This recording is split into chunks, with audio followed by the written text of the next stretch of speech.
Hey, Adam here with ezops. I wanted to take a little bit of time here to talk to you guys about compliance.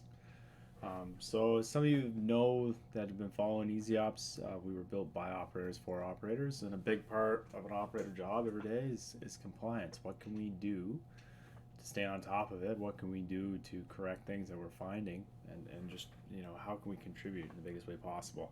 So, up on the screen here, I've got for you a few things I want to walk through. So, today I want to talk to you a little bit about the status quo, a little bit about scheduling, a little bit about status. What do we do for documentation? What do we do for follow up, corrective actions, and then monthly reporting? So, to get into that real quickly, this is kind of pretty standard template. I just whipped this up on the old Google Drive just to kind of give some context of where are we coming from. So, the way I see the food chain is either you're doing this on paper and you don't have a template. That's the worst. You're in the trenches. A little bit better than that is you've got it on some sort of Google Drive. So you're out in the field, you write it down, you come back, you transfer it into this. And then third, better than that would be a custom software. And then fourth, best is a custom software like ezops that considers a lot of other things along with just that one aspect, inspecting, compliance, etc. So anyways, let's get out of that and let's get into what it would look like in ezops. So basically on ezops, as you guys already know, it's a model of your whole world. So when you roll up to this site, the 2 of 30 site, you're hit with everything that's on that site that could be inspected. So from a compliance standpoint, we're basically saying, okay, like what do you need to do today? So to answer that questions, you scroll by your logbook, scroll by your tasks, see what's there, and then you come up to your inspections. So if it's red, you're dead. You got me on a demo environment here, so we got some stuff that's really overdue. So we're just going to click in. We got a tank inspection. Looks like it's a Marquin. We want to be inspecting that more frequently than we are. Open the form. Really simple here. Once you're in a form that's open like this for us on ezops, you just answer your questions. And if you answer something incorrectly, we're going to fail the task. So what does that mean? Well, in the status quo way with the Excel, you drop an X and then nothing happens for months on end until someone finally gets their site to do it. With ezops, the way it works, fail that bugger, and then what's going to happen is then there's going to be an assignment there that's going to be left on site about that particular task once we sync. That's going to stay with it forever. So this is the nice thing about corrective actions is everyone has really good intentions, but it's really about the follow up. Where are we in the status life cycle? What needs to be done to get her done? So now when we come back to this site after we've done this inspection, we have a look at it. We say, okay, there's something outstanding to be done here. Adam failed something about the secondary containment. Okay, Adam, what are you going to do to fix that? And so I acknowledge I've seen it, and then complete it when she's done and leave a comment. Tell me what you did. So really, we have an inspection to show, hey, this is what the world should look like. Does it look like this? If you fail it, you're saying, hey, this is not what I'm seeing out here. And then when you go to complete a task about it, a corrective action, you're saying, hey, I've remedied this back to the status. So when I flip over from my operator friends, that's kind of where the life cycle goes.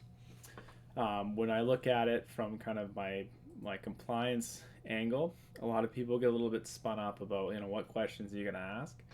At ezops, we really don't care. We endorse that you need to take compliance however serious you need to take it. And so we give you complete flexibility to answer these questions however you want. So what that means though, version control, version control, version control, version control.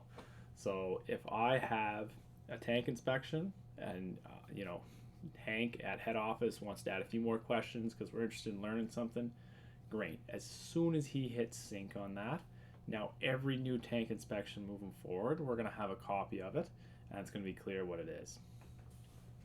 So that was completing an inspection on a compliance side.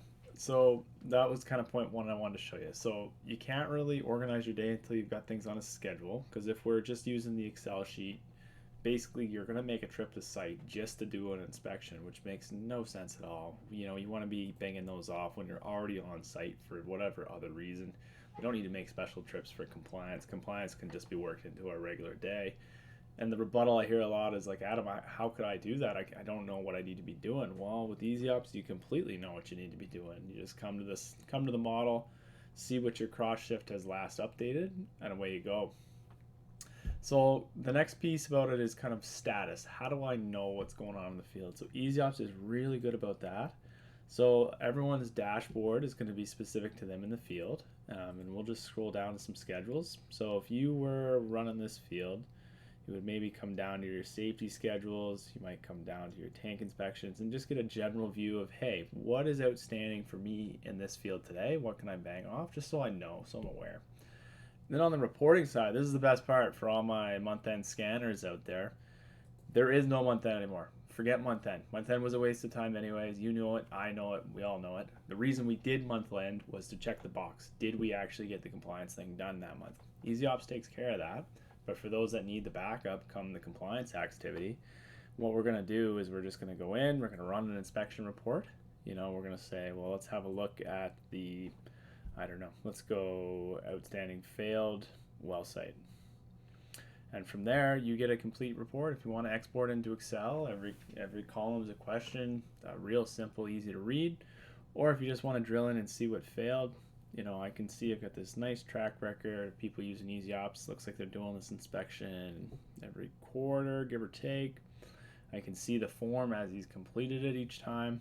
And I see this last time, the lease entrance and door sign was not correct and legible. So they needed to fix that. Not a big deal, but we have a clean record of the corrective action that it took to fix that. We can pull it out easily, quickly, and anyone in the organization can do it. Yeah, so that's just a 2-second blip on compliance. At ezops, it's something that we pride ourselves on being a very usable system, really easy for Calgary and the field to communicate about compliance, and then at the end of the day, meet the end goal which everyone wants, which is spend less time on compliance, being more comprehensive, keeping everything up to state that it needs to be. Anyways, that's it from me. If you need anything, Adam from ezops, Adam at ezops.ca. Look us up on LinkedIn. Follow us up for some more good content. Have a great day. Play safe out there. Keep your stick on the ice.